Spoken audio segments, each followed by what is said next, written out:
ये विचार है कि माता कैकेयी ने भगवान राम को वन में भेजा, उनको ये कथा भी जरूर सुनना चाहिए। जरूर सुनो।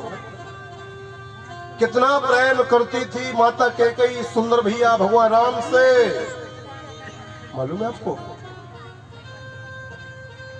एक दिन माता कैकेयी को स्वप्न में एक बहुत सुंदर महल दिखाई दिया, स्वप्न में।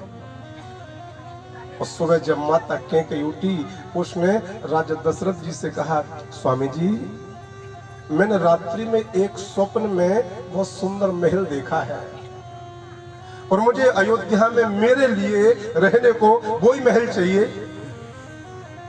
आपको बनवाना पड़ेगा। आप सबको पता है राजा दशरथ 3 रानियों में कैकेयी को सबसे ज्यादा प्रेम करते थे। जो महल मैंने स्वप्न में देखा है, मुझे अयोध्या में मेरे लिए रहने को वही महल चाहिए।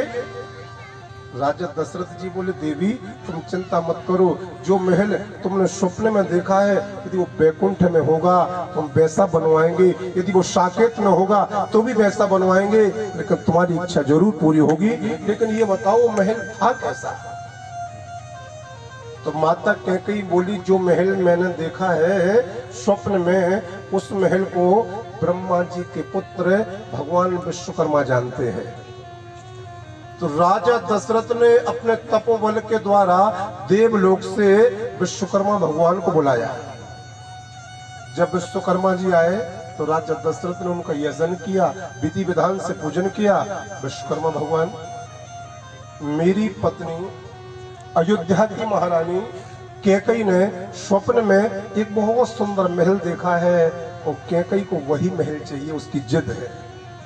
और कैकेयी ने कहा है मैं उसी महल में रहूंगी। तो आप वो महल जानते हो, अयोध्या में मेरी कैकेयी के लिए आप वो महल बनाओ।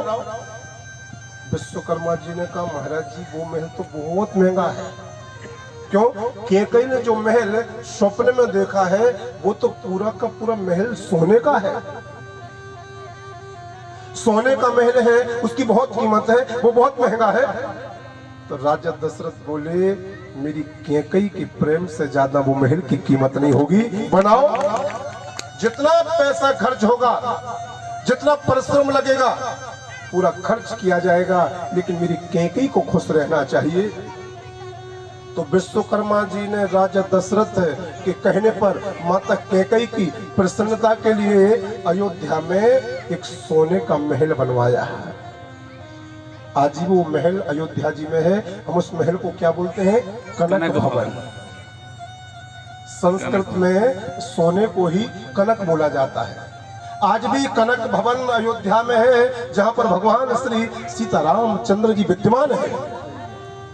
ये जो कनक भवन बना अयोध्या का, ये कनक भवन हमारे और आपके जैसे कारीगरों ने नहीं बनाया है। इस कनक भवन को बनाने वाले देवलोक से भगवान विश्वकर्मा जी आए थे। मेरे प्यारे, भगवान विश्वकर्मा जी के द्वारा रचित कनक भवन आज भी विद्यमान है श्री अयोध्या में। सोने की दीवारें, सोने का छत्र, सोने के दरवाजे आज भी अयोध्या जी में। अब वो कनक भवन बन गया सोने वाला। अब राजा दशरथ और माता कैकेयी उस महल में जैसे रहने को जाने लगे, जैसे रहने को जाने लगे। और उतने में ही जानकारी मिली राजा दशरथ के लिए कि जनकपुरी में भगवान राम ने राजा जनक का धनुष तोड़ दिया है। राजा जनक की बेटी जानकी जी से भगवान राम का विवाह होना है।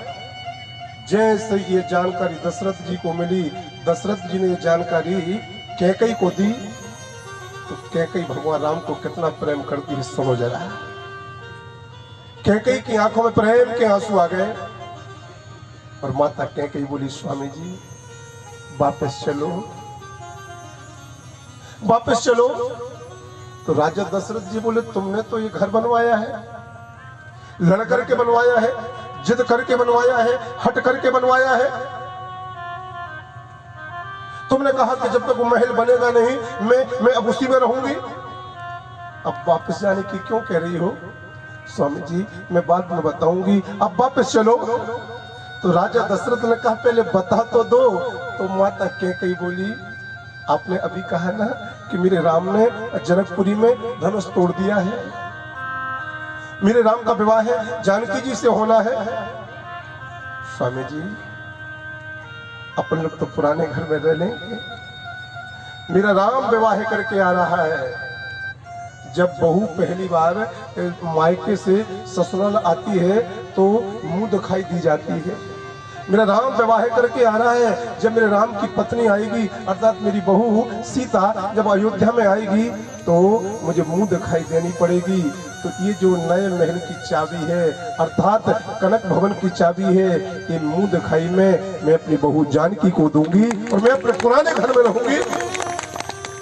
तो इतना प्रेम करती थी वो माता कैकेयी कि जिसने अपने रहने के लिए सोने का महल विश्वकर्मा जी से बनवाया था, लेकिन जैसे मालूम पड़ा कि मेरे राम का विवाह होने वाला है तो वो नया घर जो खुद को बनवाया था वो नया घर हंसते हंसते अपने बेटा राम को दे दिया। तो क्या ये सीमा कभी अपने राम को वन में भेजती? सोचो, विचार करो।